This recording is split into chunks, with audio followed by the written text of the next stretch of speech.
I'm Corbett Wall with DV Auction, here with a 3-minute cattle market update for Wednesday, September the 14th.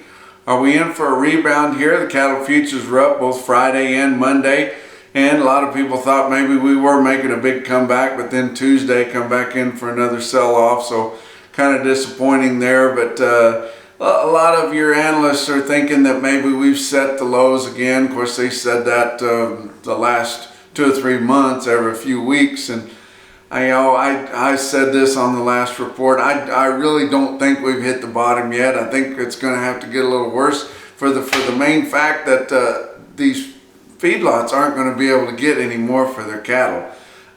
Steady would be a huge victory this week, and it's looking like it's probably going to be a little bit lower. They've showed absolutely no interest buying any cattle so far this week, and it's just going to be hard to even maintain steady, let alone gain anything, whenever the packers really have all the cattle they need for next week and probably the next, and then they've got cattle bought that they bought there the last couple of weeks on a 3-week delivery, so they have those cattle coming in, plus all the contracts that they normally have, and the captive supplies are just so big. They've been killing these cattle right along, and they have to keep those supplies plentiful. And when we have a holiday week like we had last week, and the one in a pre-holiday week leading up to it, it's hard to recover from that for a few weeks. So until we get these cattle cleaned up that they bought the last few weeks with a 3-week delivery, it's just going to be hard to get any more leverage on there, and going to be hard to stop this market from going down.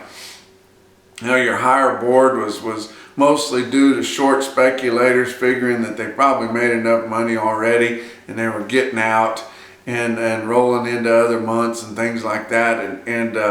It's really hard to think that this thing is really going to bottom out, let alone take off and go back to the moon, which I sure don't see. But you look at live cattle futures on the October contract. Monday was up $1.30 on the heels of that Friday up market, but then Tuesday back off a little over $1.02 there to end the day on Tuesday at 104.67. Feeder cattle on the October contract now, that's where all the plays at. Nobody's in September anymore. Your Monday market was up $1.02. Tuesday was down $1.75, and all through this deal, as we've been having this sell-off and then this mild rally we've had here, your feeder cattle continue to lose more ground than your fat cattle do, and probably needs to happen, even though feed is extremely cheap and their inputs are really cheap. But these feeder cattle have just been a little bit too high to try to hedge on anything for your live cattle contract. But Tuesday's October board ended up at 130.55. Your September was 133.37. Look at your CME feeder cattle index is at 134.42, and you can see that your cash markets have kind of settled down here, because real-time index is just a pinch below that at 132.91, and it looks like things have really kind of started to settle down with your feeder cattle. And of course they're not as volatile as the board is. Of course basketball is not as volatile as what the board is, but your cash markets have they backed off, and they're starting to ease up a little bit. You get last week's weighted average on your fat cattle trade on 88,500 head in the 5-area feeding region. Your live steers averaged 105.02, which was down 466 compared to the previous weeks, and that's the lowest live price in 5 years. So what you tell, we're sure through that big up market that we've seen over the last several years. But your dressed steers average 166.25, down 769 compared to the previous week. And our lows in, it's really hard to say. I think we're probably going to sell fat cattle at steady at best this week, and have a good chance to lose some more ground.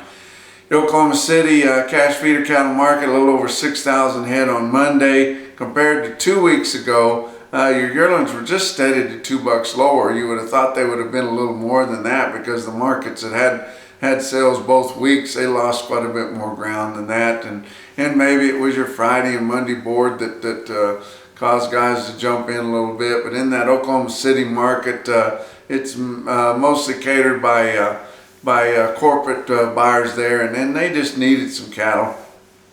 You look at Joplin, they had a little over 5,700 head there, and they were steady to $4 lower on the yearlings, but their middleweight calves $6 to $10 lower, and these calves have really been taking it in the head here on this last big dip that we've seen.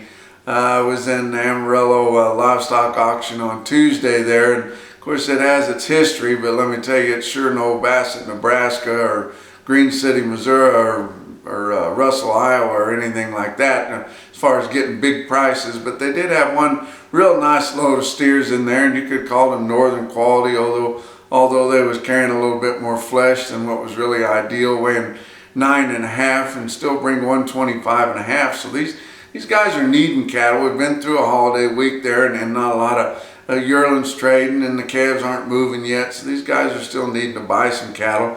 Look at Cattle Market Central, Loop City, Nebraska on Tuesday there at 3:45 in the afternoon. They had a load of 841-pound steers, bring $1.35. That's a pretty good market, but you're just seeing that things, even with your farmer feeders, it's not quite as wild as it was, and the difference in what those cattle are bringing up north and down the southern plains is not that much difference anymore, because these farmer feeders are in the field now. They're starting to harvest. If they're not harvesting, they're surely greasing things up and getting ready to roll. And I always say that there's nothing that a farmer would rather do than farm. And when it's time to farm, whether it's plant, sow wheat, whatever, or harvest, they would rather do that than anything else in the world, and that's what they're going to do. So you can see them backing off. Once they get close to getting to the end of harvest, they'll put some orders out again. But for maybe the next week or two or three, even in the right spots in the northern plains, you're not going to see things get too wild from your independent farmer feeders.